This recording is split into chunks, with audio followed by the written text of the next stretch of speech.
پاکستان کے دو علماء کرام جن کا تعلق مکتب اہل تشیع سے نہیں ہے،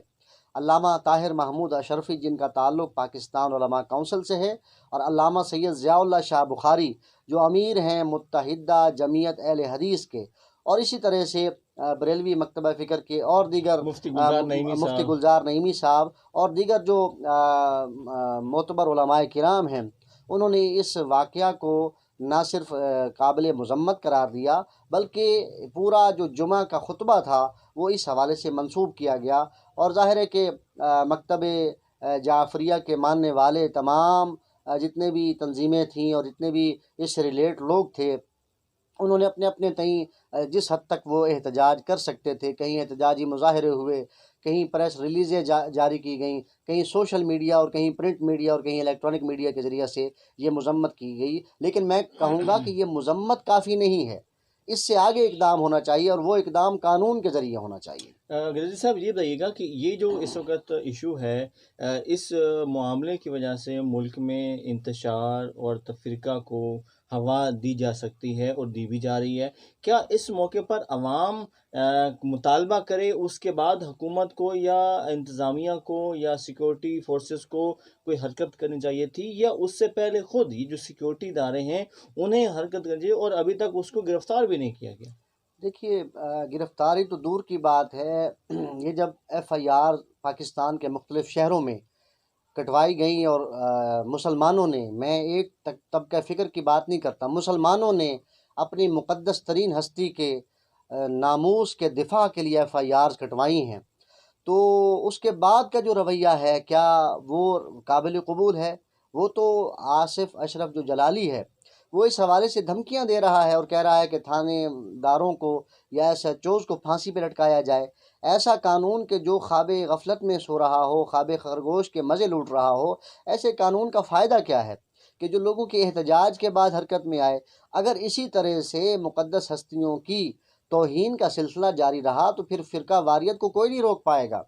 ظاہر ہے کہ کب تک جذباتی لوگوں کو کنٹرول کیا جائے گا، کب تک انہیں سمجھایا جائے گا؟ جیسے ماضی میں اسی طرح کی دھمکیاں لال مسجد سے بھی ہم نے سنی اور آپ نے بھی دیکھی،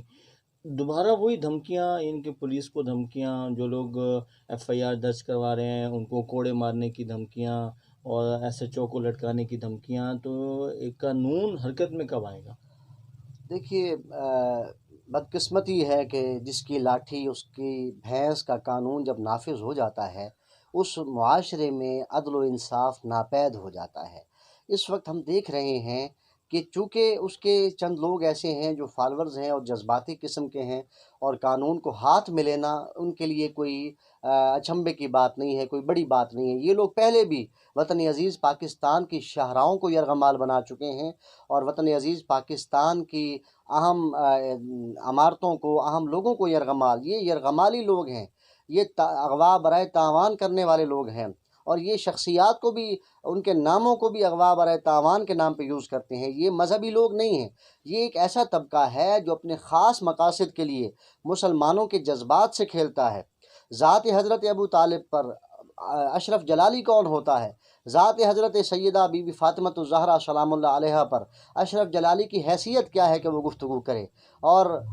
جس کی تطہیر، جس کی طہارت کی گواہی قرآن دیتا نظر آئے، اور جس کی عظمتوں کی گواہ سورہ کوثر ہو، اللہ رب العزت نے نبی کریم صلی اللہ علیہ وآلہ وسلم کو حضرت سیدہ بی بی فاطمۃ الزہرا سلام اللہ علیہا کا تحفہ عطا فرما کے فرمایا انا اعطیناک الکوثر۔ جب کوثر عطا فرما دیا، آپ کو کوثر جیسا لقب عطا فرما دیا، تو اس کے بعد کس کی حیثیت ہے یا کس کی جرأت ہے کہ ان کی شان میں گستاخی کرے؟ بہرحال جو تمام مسلمانوں کے مکاتب فکر ہیں وہ جذبات میں ہیں اور ان کے اندر بہت زیادہ اشتعال پایا جاتا ہے۔ اگر قانون حرکت میں نہ آیا تو خدا نخواستہ فرقہ واریت پھیلنے کا اندیشہ موجود ہے۔ علامہ غنی صاحب یہ بتائیے گا کہ گزشتہ دنوں پنجاب اسمبلی میں ایک قرارداد پیش کی گئی سید حسن مرتضیٰ جن کا تعلق چنیوٹ سے ہے کہ جنت البقیع کے روزوں کی دوبارہ تعمیر کروائی جائے۔ بعض علماء اور بعض اہل دانش کا یہ کہنا ہے کہ اس قرارداد کی آڑ میں ایک صحابہ بل کو لایا جا رہا ہے اور اس کو منظور کروایا جا رہا ہے، لیکن ابھی تک کوئی ایسا بل نہیں لایا جا رہا کہ جس میں توہین اہل بیت کے حوالے سے کوئی شیکیں ڈالی گئی ہوں یا اس کی سزا کا تعین کیا گیا ہو، تو آپ اس طرح کی جو پس پردہ جو کارروائیاں ہو رہی ہیں اس کو کس طرح سے دیکھتے ہیں؟ دیکھیے، ہم سمجھتے ہیں کہ وطن عزیز پاکستان جس میں مختلف مسلکوں اور مختلف طبقات کے لوگ رہتے ہیں، ہم اس بات پر یقین رکھتے ہیں کہ جس طرح کہ قرآن کا بھی حکم ہے، اور نہج البلاغہ میں میرے مولا امیر المومنین علی ابن ابی طالب علیہ الصلاۃ والسلام نے بھی ارشاد فرمایا ہے کہ کسی کے جھوٹے خدا کو یا کسی کی شخصیت کو برا بھلا نہیں کہنا چاہیے۔ اگر کوئی اس قسم کا بل آیا ہے یا پاس ہوا ہے تو فبہا، کسی کی اگر مقدس شخصیت ہے ان کا احترام ہونا چاہیے، لیکن سوال یہ اٹھتا ہے، نبی کریم صلی اللہ علیہ وآلہ وسلم کی ناموس اہل بیت صرف ناموس اہل بیت نہیں ہے، ناموس اہل بیت در حقیقت ناموس رسالت ہے، تو اس حوالے سے بھی بل آنا چاہیے، اور ان کی شان میں جو گستاخی کرے اس حوالے سے وہی سزا ہونی چاہیے کہ جو سزا توہین رسالت کی ہونی چاہیے، بلکہ اس سے بھی کہیں زیادہ ہونی چاہیے۔ کیوں؟ اس لیے کہ توہین اہل بیت کرنے والا در حقیقت توہین رسالت کر رہا ہوتا جیسے ہے۔ ہم نے دیکھا کہ ماضی میں چاہے عبدالستار جمالی کے نام سے کوئی شخص ہو کہ جس نے گستاخی کی ہو امام مہدی کی شان میں، یا اسامہ موچی کے نام سے کوئی شخص ہو، اس حوالے سے کوئی قانون میں ایسی شک یا کوئی ایسا آرٹیکل موجود نہیں ہے کہ جہاں پر توہین اہل بیت کو توہین رسالت کے برابر سمجھا جائے اور اس کے اوپر 295 لگایا جائے، تو اس کے حوالے سے کیا کہیں گے آپ؟ دیکھیے، گزارش یہ ہے کہ 295 بلکہ 295 بی اور سی، یہ اسی سے ریلیٹ توہین رسالت اور پھر توہین صحابہ اور مقدس شخصیات کا جو توہین کا بل ہے، یہ آرٹیکل ہے، یہ اس حوالے سے اس سے ریلیٹ کرتا ہے۔ لیکن جہاں تک بات یہ ہے کہ کچھ خاص شخصیات جیسا کہ امام مہدی اجل اللہ تعالی فرجہ شریف، وہ ایسی ذات ہیں کہ وہ کسی ایک مکتبہ فکر کے امام نہیں، بلکہ پوری دنیا اپنے اپنے عقیدے کے مطابق ان کی آمد کے منتظر ہیں، اور وہ ایسی ہستی ہیں کہ جن کا ذکر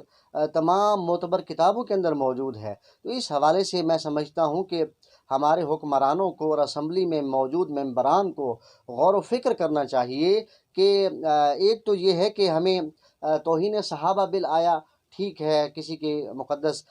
کوئی ہستی ہے اس کی ہم توہین کرنے کا سوچ بھی نہیں سکتے۔ اسی طرح سے توہین اہل بیت کے حوالے سے بھی بات ہونی چاہیے، کیوں؟ اس لیے کہ اہل بیت ناموس رسالت ہیں، اور امام مہدی اجل اللہ تعالی فرجہ شریف، آپ اولاد رسول ہیں، آپ